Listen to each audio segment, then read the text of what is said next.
मोहम्मद आसिफ को ये लगता है कि अभिषेक शर्मा की जो बैटिंग टेक्निक है ना वो वीक है। वो ना तो क्रिस गेल है, वो ना तो ब्रायन लारा है, और ऐसा नहीं है कि उसको आउट नहीं किया जा सकता। ही फील्स कि अगर Shaheen wicket to wicket bowling करे अभिषेक शर्मा को तो अभिषेक शर्मा को जल्दी पकड़ा जा सकता है। इस साइड के मैंने उसकी बैटिंग देखी है, मुझे उसकी टेक्निक वीक लगती है। अब उसमें दो चीज़ें हैं। मैंने अभिषेक शर्मा के ना वैगन व्हील्स देखे हैं, एशिया कप के भी देखे हैं, पीछे भी देखे हैं, कुछ आईपीएल के देखे हैं, कुछ इंग्लैंड की सीरीज़ के देखे हैं।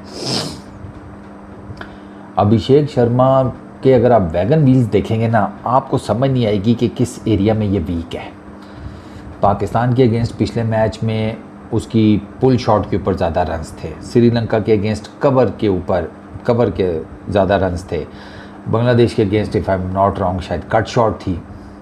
ठीक है, अच्छा ऑन कुछ वैगन व्हील्स में आपको लगेगा कि ऑन दी ऑफ साइड बड़ा स्ट्रॉन्ग है, कुछ वैगन व्हील्स में आपको देखकर लगेगा कि लेग साइड का बड़ा स्ट्रॉन्ग है। आप इंग्लैंड वाली सीरीज़ उठाकर देखेंगे, आपको स्ट्रेट डाउन द ग्राउंड बहुत पावरफुल शॉट्स नज़र आएंगी। तो it's not that easy to bowl against him. मैंने तो अभिषेक शर्मा की कुछ आउट भी देखे हैं। अभिषेक शर्मा को बात तो सही है कि विकेट में गेंद करके आउट किया जा सकता है, लेकिन उसमें फिर दो चीज़ें हैं। यहाँ तो आपको गेंद को स्विंग मिले इन द एयर, ठीक है, और वो दुबई में डिपेंड करता है ह्यूमिडिटी के ऊपर। जितनी ज़्यादा ह्यूमिडिटी होगी उतना ज़्यादा गेंद दुबई में स्विंग कर लेगा। तो वो तो आ गया नेचुरल फैक्टर के ऊपर। दूसरा जो आर्टिफिशियल फैक्टर है वो ये है कि आप सीम मूवमेंट से अभिषेक शर्मा को पकड़ सकते हैं। सीम मूवमेंट के लिए विकेट के ऊपर घास होना ज़रूरी है।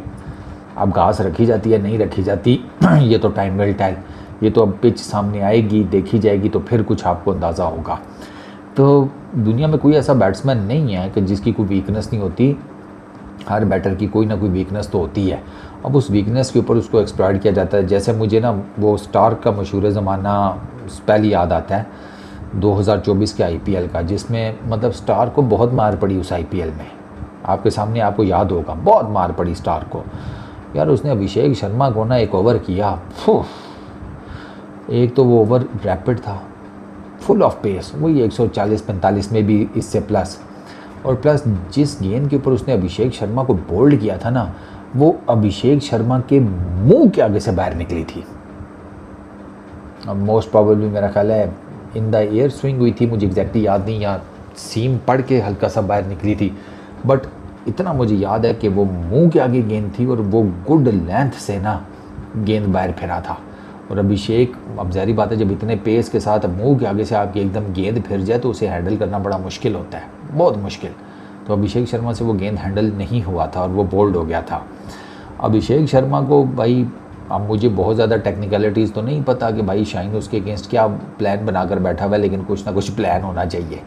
सर 309 रन मार चुका है, 50+ की बैटिंग एवरेज है, 200+ का स्ट्राइक रेट है, 19 छक्के मारे हैं और 31 चौके।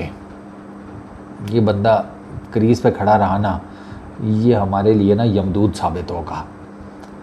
इसको पकड़ना पड़ेगा इनिशियली, दो कि मुझे अंदर से वाइब्स आ रही हैं कि शाहीन इसको पकड़ लेगा, बट स्टिल बार बार बताना भी ज़रा ज़रूरी होता है ना, क्योंकि इसके 19 छक्कों के बाद मेरा ख्याल है दूसरा जो हाईएस्ट नंबर है वो शायद 15 है, वो भी निशांका का, बाकी सारे इससे नीचे हैं।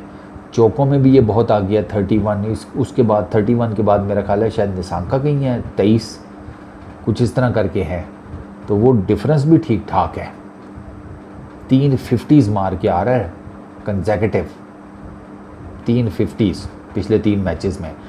तो देयर इज़ नो डाउट कि आसिफ भाई को क्या लगता है क्या नहीं, at the end of the day Pakistan और इंडिया के बीच में जो फाइनल है एशिया कप का, वो डिसाइड यही दो लड़के करेंगे। पाकिस्तान की तरफ से शाहीन, इंडिया की तरफ से अभिषेक। इन दोनों की जो बैटल होगी ना with the new ball, Morne Morkel ने साफ कहा है, मॉर्नी मॉर्कल ने जो इंडिया के बॉलिंग कोच है, इस साइड के यार शाहीन एग्रेसिव बॉलर है, वो आएगा एग्रेशन के साथ। एंड उसने कहा कि रोका फिर अभिषेक शर्मा को भी नहीं जा सकता, वो भी जो उसका नेचुरल गेम है वो वो नेचुरल तरीके से ही जाएगा।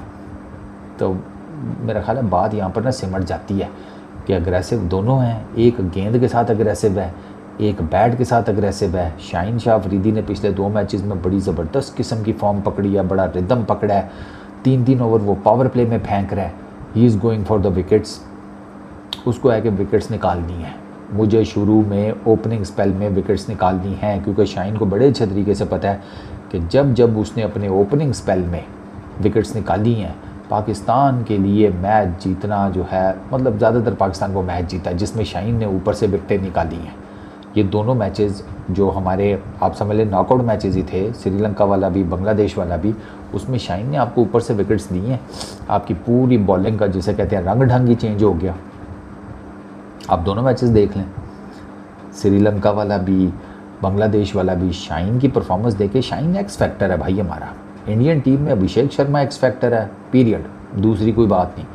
क्योंकि वो इतना अग्रेसिव स्टार्ट दे रहा है ना टीम इंडिया को कि जो वो ना समझेंगे आप ना, वो खीर पकाकर सबके सामने परोस देता है। अभिषेक शर्मा वो ये काम कर रहा है विद द बैट कि वो खीर पकाकर परोस देता है। अब बाकी सब जो है ना हल्की हल्की खा लेते हैं।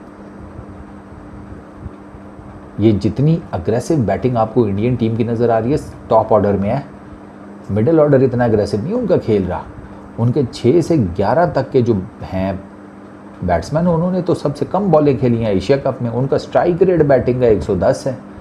जब जब उन 6 से 11 तक के नंबर के बैटर्स ने बैटिंग की है, तो अभिषेक शर्मा को पाकिस्तान और शाहीन ने जल्दी पकड़ लिया। मैं आपको बता रहा हूँ कि प्रोपोर्शंस जो है ना विनिंग के, वो बिल्कुल ऑपोजिट हो जाएंगे।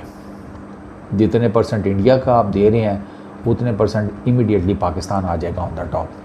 तो शाहीन के लिए बहुत बड़ा मैच है इन टर्म्स कि अगर 2021 के बाद उसने जितने भी इंडिया के अगेंस्ट मैच खेले हैं, 4 मैचेस हैं, 14 ओवर्स हैं, 1 विकेट है सिर्फ। 8.80 की इकॉनमी है उसकी इंडिया के अगेंस्ट, सेकंड वर्स्ट उसकी, 40 के करीब बॉलिंग एवरेज है। तो शाहीन को कल ऐसी परफॉर्मेंस देनी है कि ये जो उसके नंबर्स हैं ना, हर कोई भूल जाए। So best of luck to Shaheen. Peace out.